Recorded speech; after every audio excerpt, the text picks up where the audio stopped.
Permata TV YouTube Indonesia dengan bangga mempersembahkan sebuah storytelling kekinian abad ini, diangkat dari karya besar Esa Mintarja yang sangat populer di masanya, berlatar belakang kisah tanah Jawa masa lampau dengan judul Kisah Api di Bukit Menoreh.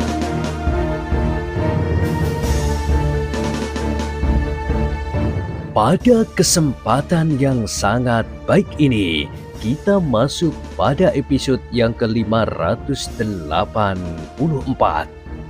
Selamat menikmati.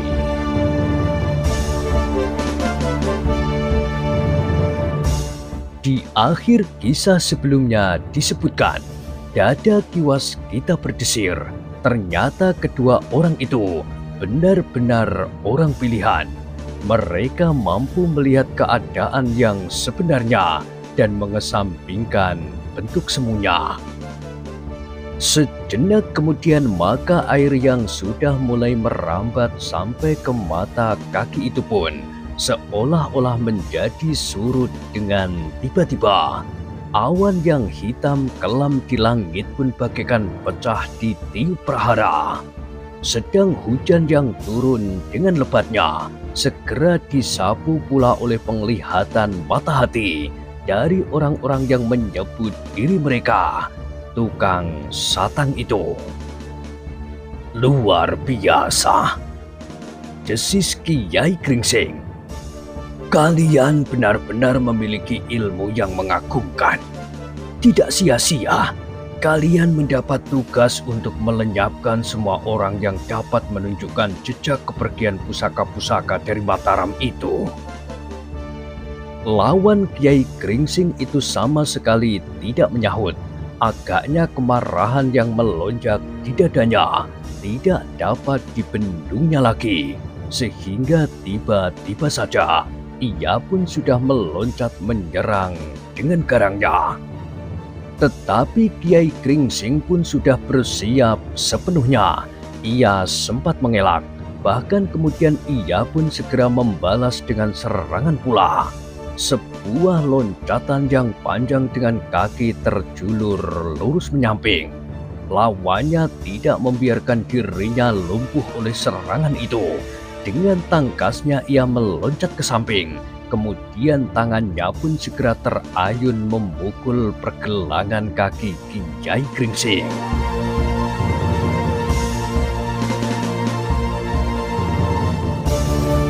Kiai Gringsing sadar bahwa tangan itu bagaikan senjata yang sangat tajam. Jika jari-jari tangan lawannya itu menyentuh pergelangan kakinya, maka telapak kakinya tentu akan terlepas dan itu akan berarti bahwa perlawanannya pun akan terhenti. Dengan kecepatan yang sama, Kiai Gringsing menarik kakinya yang terjulur dan melingkar di belakang kakinya yang lain. Sekejap kemudian kaki yang lain itulah yang terangkat menyambar lambung lawannya.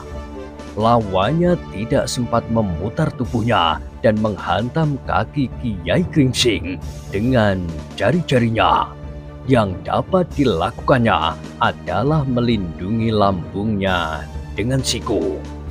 Tetapi ternyata bahwa kekuatan Kiai Gringsing masih mampu mendorongnya beberapa langkah surut, meskipun lawannya telah mengerahkan tenaganya pula. Sekilas nampak wajah itu semakin menegang menahan sakit. Agaknya benturan yang terjadi itu terasa terlampau keras baginya.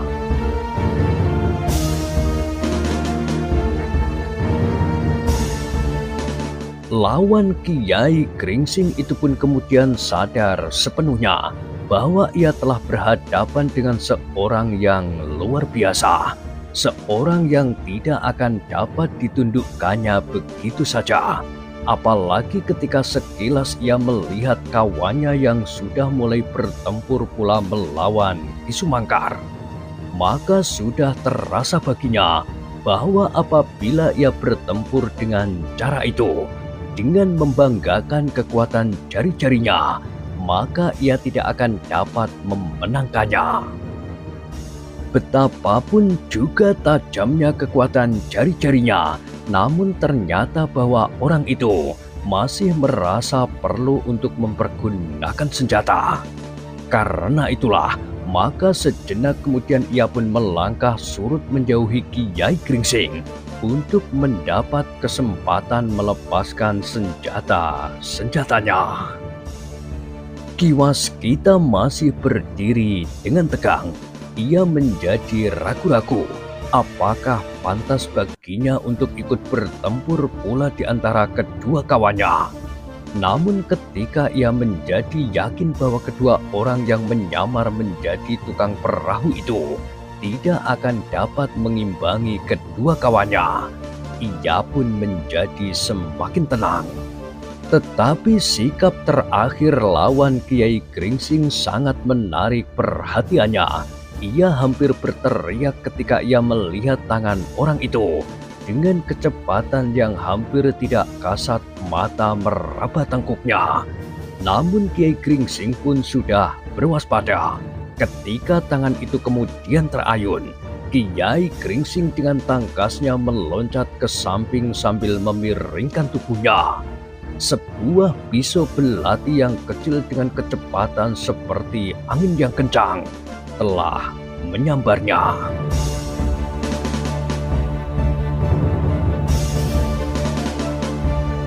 Untunglah bahwa kecepatan bergerak Kiai Gringsing berhasil melampaui kecepatan sambaran pisau belati kecil itu, sehingga pisau itu tidak menyambar dadanya dan menghunjam tembus ke jantungnya. Namun agaknya orang itu tidak hanya membawa sebuah pisau saja di punggungnya. Ternyata kemudian sebuah lagi meluncur seperti tatip di langit.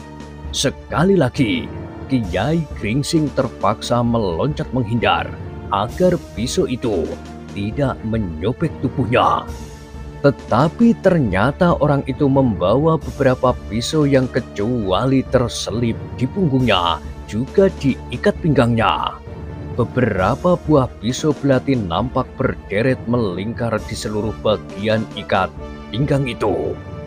Sudah barang tentu Kiai Gringsing akan menghadapi kesulitan apabila setiap kali ia harus berloncatan menghindari serangan pisau itu. Karena itu, ia harus mengambil sikap lain. Ia tidak boleh sekedar menunggu dan berloncatan, tetapi ia pun harus menyerang dan apabila mungkin segera menyelesaikan pertempuran itu. Karena itulah, maka ketika ia harus sekali lagi meloncat, maka tangannya pun segera mengurai senjatanya yang melingkar di lambungnya. Sehingga ketika lawannya sekali lagi mencabut sebuah pisau di ikat pinggangnya, ia telah dikejutkan oleh ledakan cambuk Kiai Gringsing yang seolah-olah memecahkan selaput telinga. Gila! Orang itu tiba-tiba berteriak. Jadi kaukah yang disebut orang bercambuk itu? Kiai Gringsing tidak menyahut. Ialah yang kemudian menyerang dengan ujung cambuknya yang berkarah besi baja. Meskipun demikian, lawannya tidak segera menyerah. Ia masih juga sempat melontarkan pisau belatinya, tetapi kecepatan gerak ujung cambuk Kiai Gringsing berhasil menyentuh pisau itu, sehingga pisau itu pun seolah-olah terpelanting masuk ke dalam arus sungai. Sementara itu, selagi Kiai Gringsing dan lawannya bertempur semakin seru, tiba-tiba saja terdengar sebuah keluhan tertahan. Kemudian disusul pula dengan keluhan berikutnya.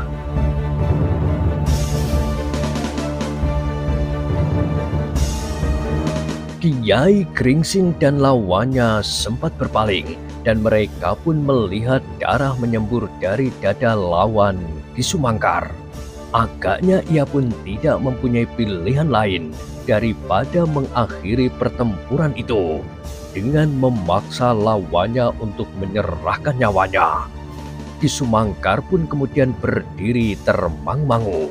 Ia memang tidak mempunyai pilihan lain dalam keadaan serupa itu.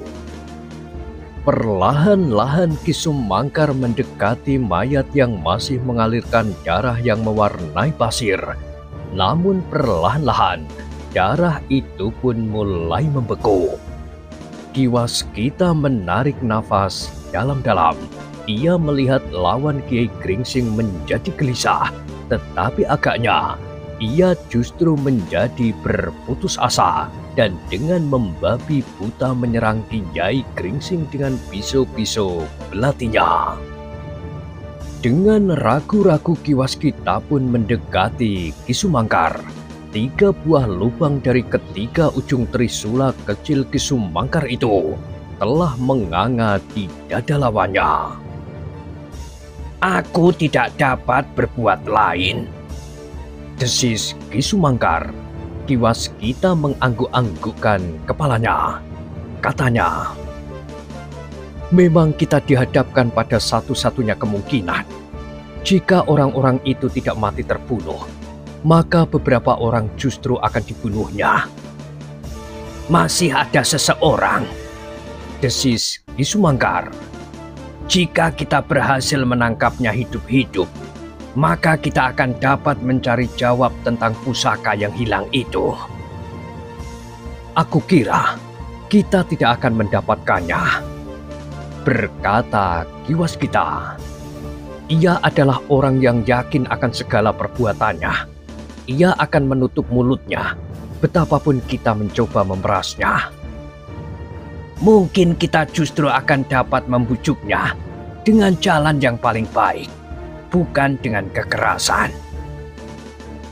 "Kemungkinan yang sangat kecil, tetapi kita akan dapat mencobanya."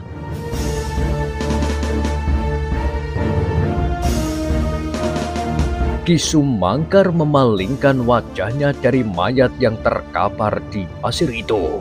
Dipandanginya perkelahian yang masih berkobar dengan sengitnya. "Orang itu agaknya pemimpin dari kelompok kecil yang dipasang di tempat penyeberangan ini," berkata Ki Sumangkar. "Ya, dan orang yang sudah mati ini pun memiliki kemampuan yang tinggi. Tetapi orang yang bertubuh raksasa itu agaknya sekedar membanggakan kekuatan watahnya." Ki Sumangkar mengangguk-angguk kecil, namun kemudian katanya, "Marilah kita coba. Kita berdiri di 3 arah dan minta kepadanya untuk menyerah. Ia tidak akan mempunyai kemungkinan apapun lagi." "Baiklah, kita memang dapat mencobanya. Tetapi aku meragukan apakah kita akan dapat berhasil."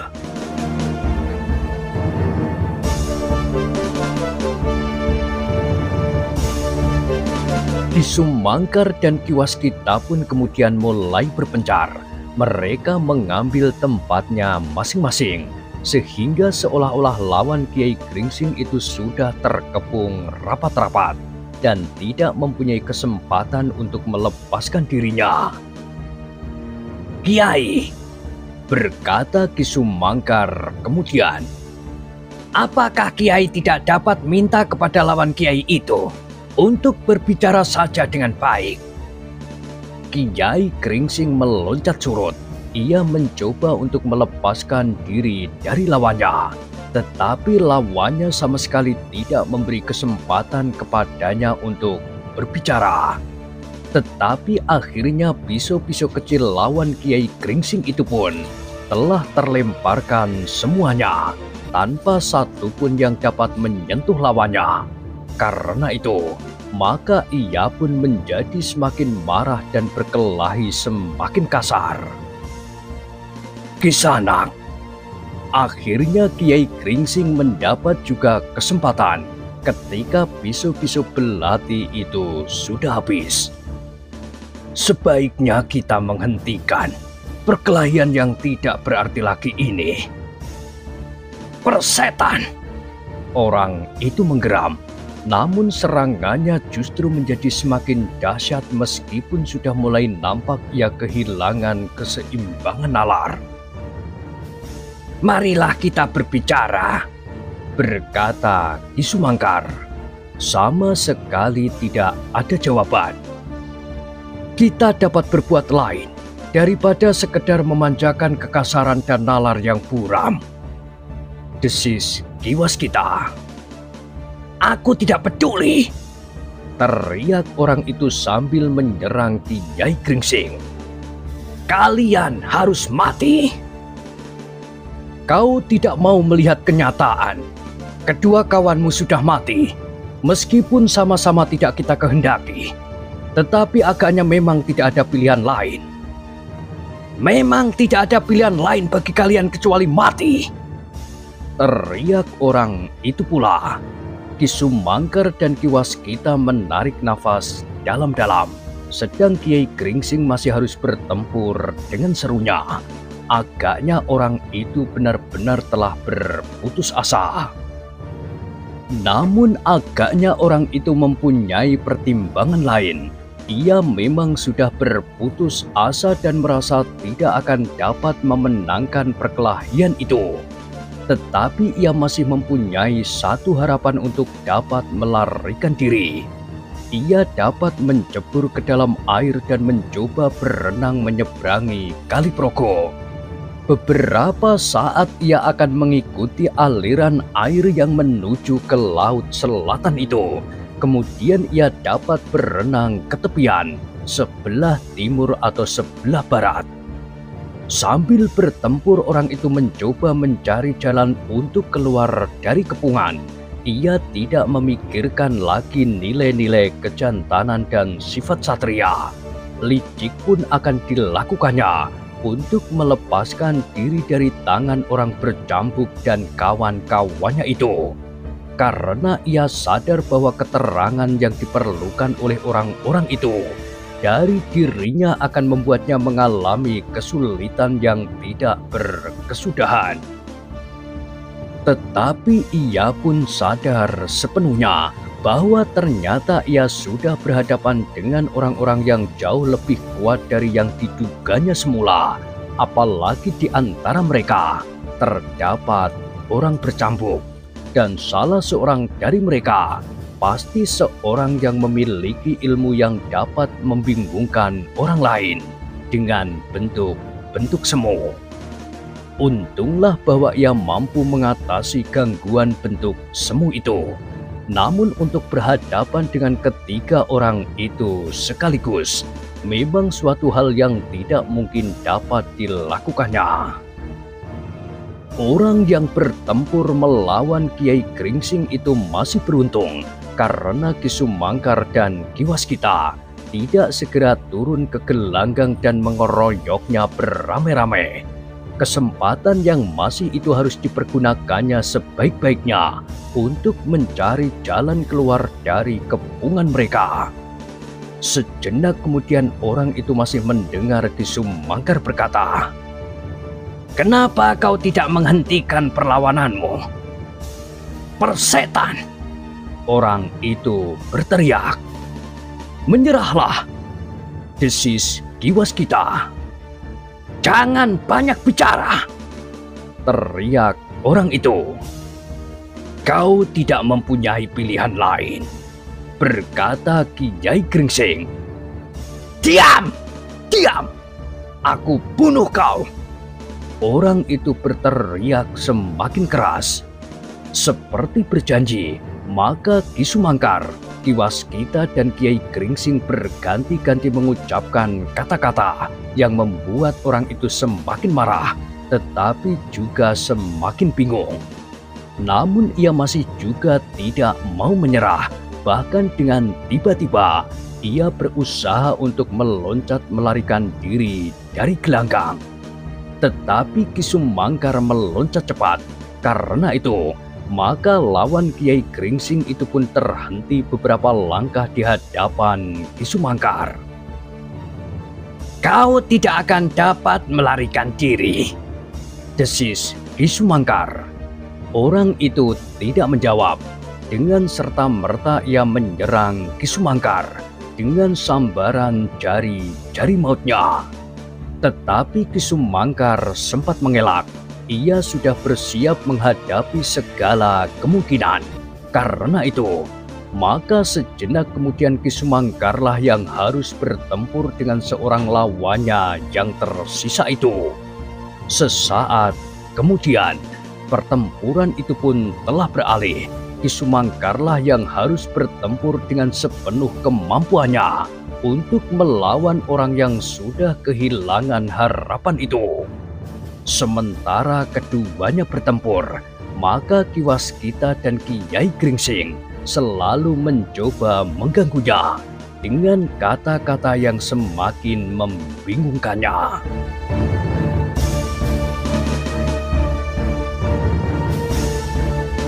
Ternyata bahwa orang itu tidak berhasil menembus Kisumangkar. Orang itu pun kemudian memalingkan usahanya kepada Ki Waskita. Ketika Kisumangkar menghindari serangannya, maka ia dengan kecepatan yang mampu dilakukan meloncat berlari meninggalkan lawannya dan berusaha untuk menembus kepungan yang rapat itu. Di sisi yang lain, Tetapi di sisi yang lain, Ki Waskita pun segera berdiri di hadapannya. Sekali lagi orang itu harus bertempur, kali ini dengan Ki Waskita. Sekali lagi orang itu harus mengakui bahwa ia tidak akan mampu menembus pertahanan Ki Waskita yang bukan saja mampu menciptakan bentuk-bentuk semu, tetapi seorang yang memiliki kemampuan bertempur melampaui orang kebanyakan. Dalam kebingungan itulah, maka dengan tidak terduga-duga, orang itu telah berbuat licik sekali. Dengan serta-merta ia meraih segenggam pasir dan ditebarkannya ke wajah Ki Waskita. Ki Waskita sama sekali tidak menduga bahwa lawannya akan berbuat demikian, sehingga karena itu maka tiba-tiba rasanya matanya telah disengat oleh kepedihan. Di luar sadarnya, dengan gerak naluriah, Ki Waskita segera memejamkan matanya sambil merunduk. Ia tidak mampu berbuat apapun juga menghadapi lawannya yang licik itu.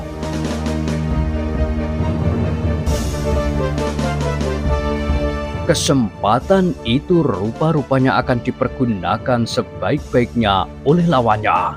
Dengan jari-jari mautnya, ia mencoba menyerang tengkuk Ki Waskita yang sedang menutup matanya dengan tangannya. Kecurangan itu telah mengejutkan Kisumangkar dan Kiai Gringsing. Mereka melihat akibat kecurangan itu telah membahayakan jiwa Ki Waskita. Karena itu, mereka tidak dapat membiarkan kecurangan itu tanpa berusaha berbuat apapun juga. Karena itulah, selagi tangan orang itu terayun, maka hampir bersamaan Kiai Gringsing mengayunkan cambuknya pula. Sedang Kisumangkar berbuat hampir di luar sadarnya pula. Sebelum jari-jari maut itu menyentuh tengkuk Ki Waskita, maka dengan ledakan yang memekakkan telinga, ujung cambuk Kiai Gringsing telah berhasil membelit pergelangan tangan itu, dan dengan sekuat tenaga, tangan itu dihentakkannya. Orang itu tidak dapat menahan dirinya pula, sehingga ia pun bagaikan diguncang oleh kekuatan raksasa. Jari-jarinya tidak lagi dapat menyentuh tubuh Ki Waskita, tetapi bukan itu saja. Kisumangkar yang bergerak dengan cepat pula telah melemparkan trisulanya tepat mengenai punggung orang itu. Sejenak kemudian terdengar jerit ngeri. Orang itu masih sempat melonjak dan menggeliat. Namun kemudian ia pun terhuyung-huyung sambil membelalakkan matanya, memandang ketiga lawannya berganti-ganti.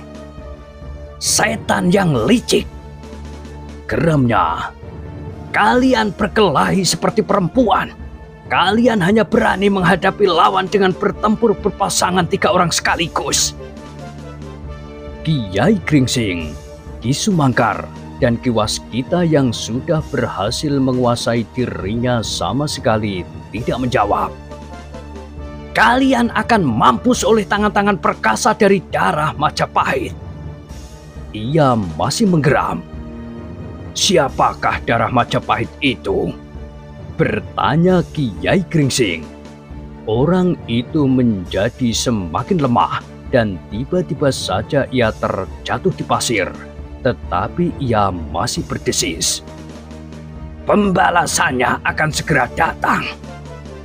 Siapa? Siapakah yang kau maksud itu? Orang itu menggeliat. Dipandanginya ketiga orang lawannya berganti-ganti dengan sorot mata penuh kebencian. Kiai Gringsing berjongkok di sampingnya. Perlahan-lahan ia berdesis. Siapakah yang kau maksud dengan darah keturunan Majapahit itu? Nampak bibir orang itu bergerak. Agaknya ia memang menyebut sebuah nama dengan penuh kebanggaan. Tetapi Kiai Gringsing sama sekali tidak dapat mendengarnya. Ketika Kiai Gringsing mencoba mendekatkan telinganya ke mulut orang itu, maka orang itu pun telah menghembuskan nafas yang terakhir. Ia telah mati, desis Ki Sumangkar.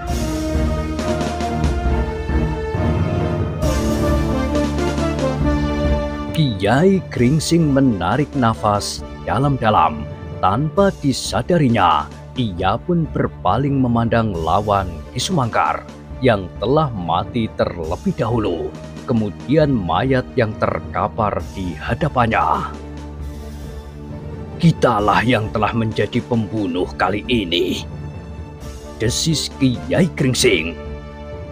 Iya, jika kita tidak membunuh 3 orang, maka beberapa orang yang lain akan terbunuh pula di tengah-tengah Kali Progo. Bahkan kemudian, setelah mereka membunuh orang-orang yang mereka anggap melihat dan mendengar berita bahwa songsong yang mereka ambil telah dibawa menyeberang ke sebelah barat Kali Progo, mereka pasti masih akan membunuh orang-orang lain lagi, berkata Ki Sumangkar. Kiai Gringsing menarik nafas dalam-dalam.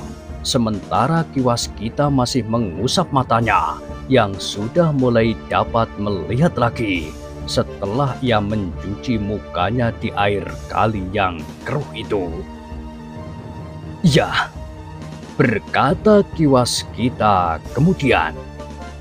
Meskipun bukan maksudnya kita menghitung untung rugi dalam pembunuhan ini, namun agaknya orang-orang ini pantas untuk disingkirkan selama-lamanya.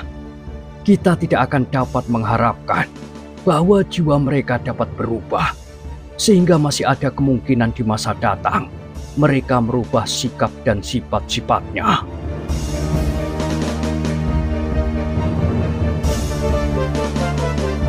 Kiai Gringsing mengangguk-angguk, tetapi ia pun kemudian berkata, namun, jika salah seorang dari mereka masih hidup, kita akan dapat mendengar keterangan lebih banyak lagi tentang pusaka yang hilang itu. Itu pun tentu sukar diharapkan dari orang seperti orang-orang ini. Mungkin orang bertubuh raksasa itu dapat diperas keterangannya. Sayang, ialah orang yang pertama menjerumuskan diri ke dalam Kali Progo ini. Tetapi agaknya kedua kawan-kawannya yang lain tentu akan menutup mulutnya, meskipun seandainya kita memperlakukannya dengan kasar, berkata Ki Sumangkar. Kiai Gringsing mengerutkan keningnya. Agaknya memang demikian, berkata Ki Waskita. Atau katakanlah, meskipun ia akan dihukum picis. Kiai Gringsing menarik nafas dalam-dalam. Lalu katanya, jadi kesimpulan kalian, Tidak ada pilihan apapun juga, selain ketika orang itu memang harus mati. Ki Sumangkar dan Ki Waskita mengangguk-angguk. Memang tidak ada pilihan lain, desis Ki Sumangkar. Sejenak Kiai Gringsing terdiam sambil mengamat-amati mayat itu. Kemudian katanya, apa yang akan kita lakukan seterusnya? Kita akan menguburkannya di tepian, desis Ki Waskita. Ki Sumangkar dan Kiai Gringsing pun sependapat adalah menjadi kewajiban mereka untuk menguburkan mayat-mayat itu, siapapun mereka itu. Kita bawa mereka menyeberang, berkata Kiai Gringsing. Bukankah kita dapat juga menjadi tukang satang pula? Iya, kita akan mencobanya.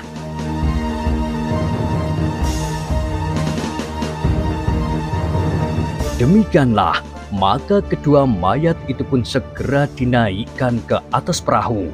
Meskipun belum pernah mengalami, maka ketiga orang itu pun mencoba untuk memegang satang dan membawa perahu ketek mereka menyeberang ke tepian di sebelah timur.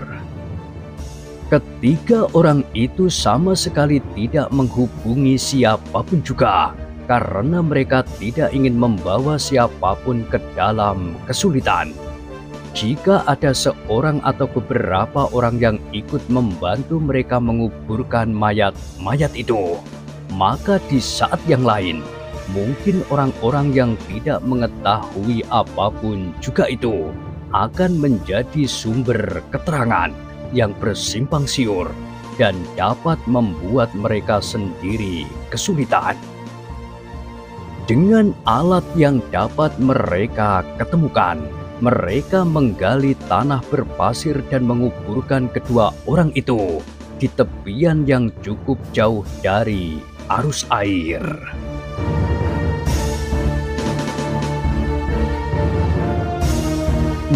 Nah, bagaimanakah kisah selanjutnya? Silahkan ikuti terus kisah Api di Bukit Menoreh pada kesempatan berikutnya. Sampai jumpa.